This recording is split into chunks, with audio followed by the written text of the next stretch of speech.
take a breath together. So I know many of you have done talks like this. And so I know some of you know, but this thing happens when you have a talk title. You begin to experience the talk title.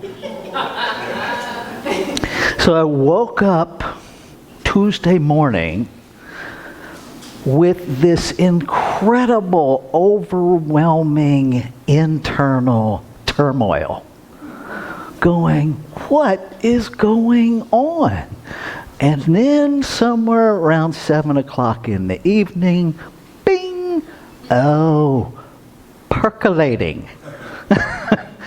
And all week long, my internal dialogue and beliefs and perspectives have been tumultuous, have been percolating, if you will. Because that's what happens with percolation. Now, some of you may not recognize this. The younger generation may not recognize this. For some of us, this is where the pleasure of coffee started. And then there was the electric one of these that had a painfully short cord. Whose idea was that? I mean, literally the cord was like this, and in order to pour it, you had to kind of do gymnastics in your kitchen, right? We've gotten better. And now this thing called coffee, pour-overs. Some of you are Starbucks. Some of you are Dunkin'. Some are nitro. Some are cold brew. We've got a gazillion ways to make coffee now, right? Same purpose, except for those of you that among us that are aliens that drink decaf. You confuse me. I'm just going to own it. You confuse me. It's like breathing air with no oxygen in it. I don't get it. I don't get it. Don't need to. And I love you, and your coffee is safe from me. That I can tell you. Right? So let's look at this thing we got going here, because the talk this morning is percolating passion with purpose. Now, we got the percolator, and oddly enough, in my mind, this comes together a whole lot like the science of mind symbol. Stick with me. Right. So we have a purpose. The purpose, simply in this mechanism, is to make coffee. Right? But if we don't start with the right things, we sometimes run into trouble. Right? So, handy dandy little basket. Only some of us have filters that we see the process through. And this filter doesn't actually fit this purpose. But we can make that happen. We shove it in there, and we poke a hole. I can poke holes in my purpose and in my filters to make them work. And then it's in there, right? And then we think we know what all the components are, and we realize that, whoops, maybe I need something else. Because these whole beans, it's going to take a long time to make some coffee with these. But some of us get so drastically caught up in, I have to do it, that we don't think, or maybe we do think, and then we choose not to ask for help. And so you might be the one with the grinder that I need, but I can't ask you for it because that would front me off as having not thought it all the way through. Right? And now my beans are in there, and I figured out they're not going to work, but I don't know what to do with the beans because they're already in the mix. But I happened to find some ground coffee, so I'm just going to put it all in here together and trust that something greater than me is going to work it out. So for the record, law just takes this mixture. It doesn't go, oh, he meant to grind those other beans, so let me grind them in law for him. That's not what the activity of law does. It just goes, okay, this is how we're making coffee today. Right? Now here's the thing. There's more parts to this. Right? There's this handy dandy little lid that in the scheme of things, the function of this is to keep this stuff in the basket and to measure the water through the basket at a specific rate. Right? Timing really is everything. And we cannot rush this process. If you've ever tried to rush the process of one of these things, they will boil over. Right?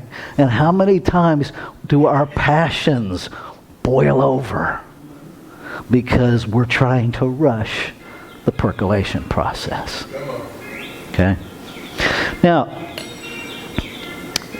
we're good to go, right? We've got this. We need some substance, right?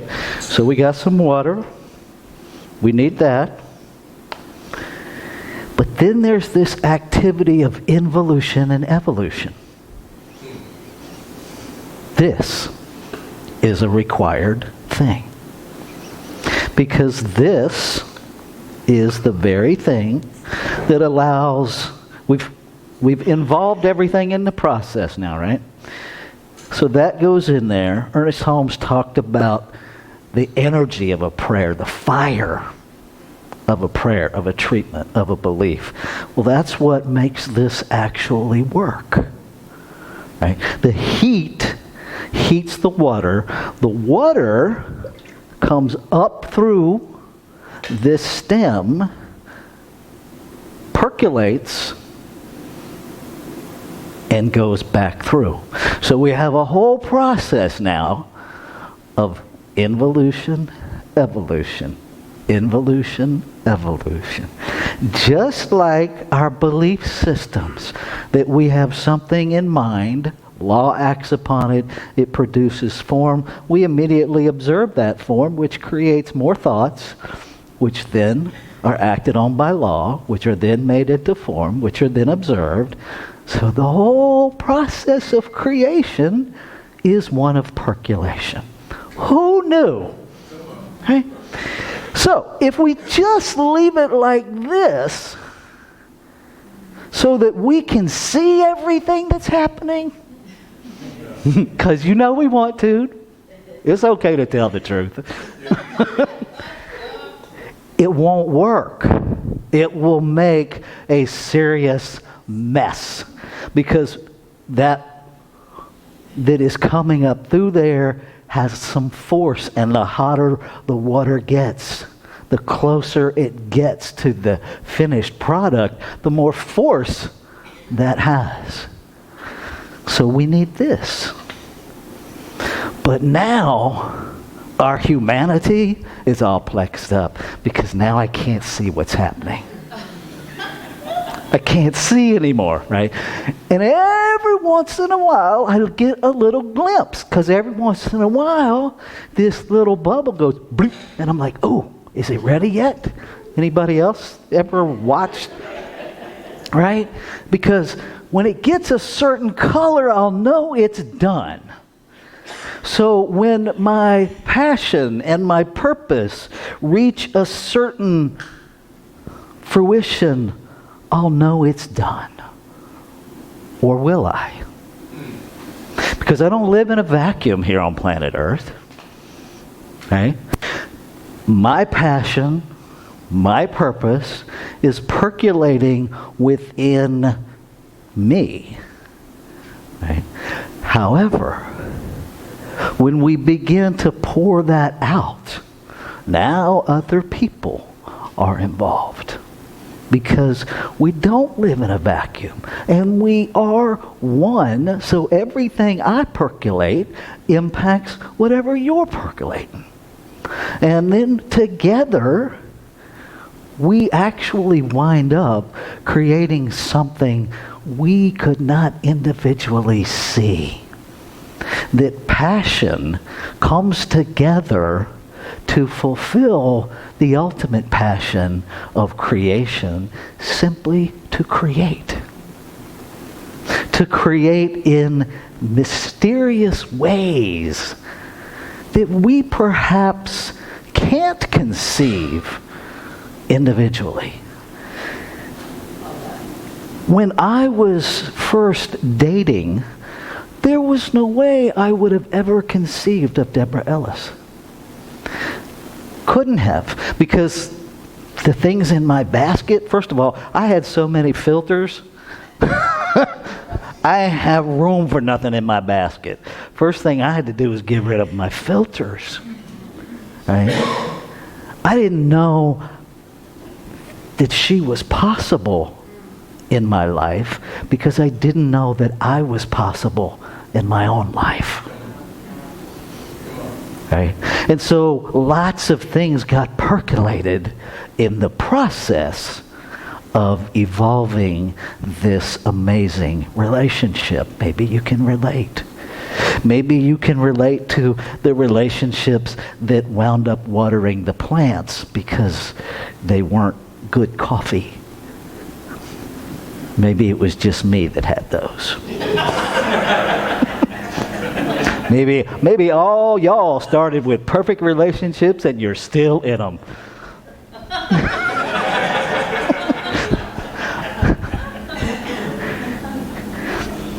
The reality is, no matter how we do it, it can't be wrong. That's the big thing I want you to get. That something is always percolating within you. Because you are a center of creation. We talked last week about, and we've talked about this a lot in the Science of Mind study group, that we don't create. The human us creates nothing. We discover and we use. This is a whole lot of discoveries. It's a discovery of the coffee bean. It's a discovery of heat transference and water. It's a discovery of how to use natural law and products that are in nature to make something else. Right? All this existed before we discovered it. We didn't create coffee. We discovered all of the things that come together to make coffee. And we use those. And then we figured out that we could use electricity. Electricity we did not create. We discovered electricity. It always existed. Right? And so that's the thing that I really want you to get, is that you don't have to create your creativity. Right? You don't have to create a divine idea in the mind of God. You already are that. All you have to do is discover that. And then how to use that. Discover who you incredibly, divinely are. And then be that. And when you be that, your doing will take care of itself.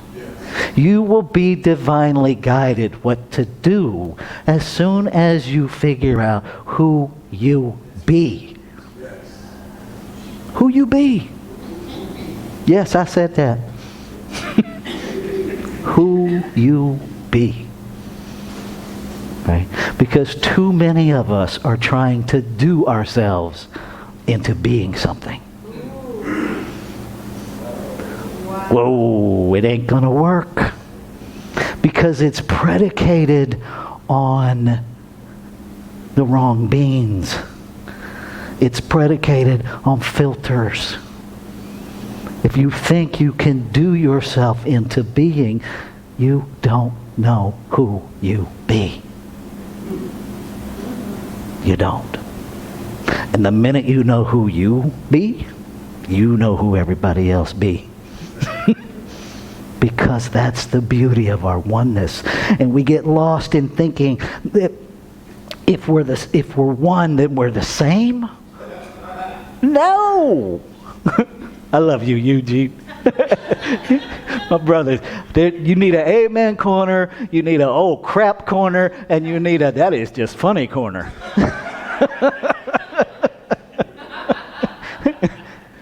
Because it's what we do. We think sameness, we think oneness means sameness, we think differences mean separation. Ain't a word of truth in none of it. We are one. I'm just going to go out on a limb and say when you prepare coffee, you really don't want tea to come out of here. It's just a hunch I got. Right? You don't want Kool-Aid to come out of your coffee percolator unless you put Kool-Aid in it. Because if we were all the same, that's what we would be expecting. And here, and I'm going to go here. I didn't think I was, but I'm going to. Socially, we're so busy looking at all this stuff around supremacy. I cannot think of a more arrogant, oppressive supremacy than to think sameness. Because we all think it from our perspective. See, oneness means sameness, and I'm the model. I'm the litmus test. If you would just get your shit together and line up with me, all will be well. Could we possibly be more arrogant and supremacist in anything? No. And there lies the pain of humanity. There lies the pain of humanity. Is this separation. So we get all this, and the little bubbly thing happens. But even when we think it's going to be what it's going to be, because there are differences, as it begins to express, it changes. And so you think it's going to be black coffee, but perhaps it's not. Perhaps it's not. Let's take this into prayer.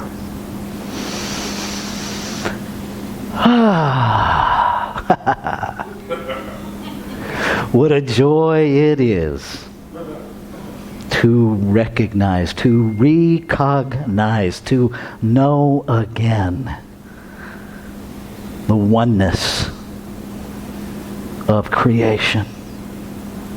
That there is one source, one essence, one energy, one substance. Its very circumference is nowhere. And so its center must be everywhere. It creates out of itself to expand itself. And being here in form, I must be that. And so all of the passion of the infinite must be percolating within me. And what is true of me is true of all. And so every expression of creation is that divine activity of percolation. No two the same, no two snowflakes the same, no two grains of sand the same, no two people the same, no two pots of coffee the same. That we lean into the discovery and the use of the individualized passion of creation itself born within us. That we say yes to being that. Trusting, knowing deep within the very center of our being, which is the center of creation itself, that when we consent to being, it percolates the doing. So grateful. As I allow the word of the infinite to resonate in every fiber of my being, I am moved to gratitude, to a sense of celebration for how all of this works. Even when my brain doesn't get it, my heart recognizes it.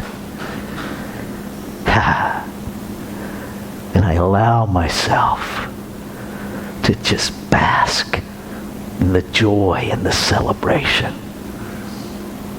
knowing that every passion, every purpose is coming together, percolating into the perfect cup of coffee every single time. And so I release, I let go, and I let it be. And I invite you to join me as we say together, and so it is.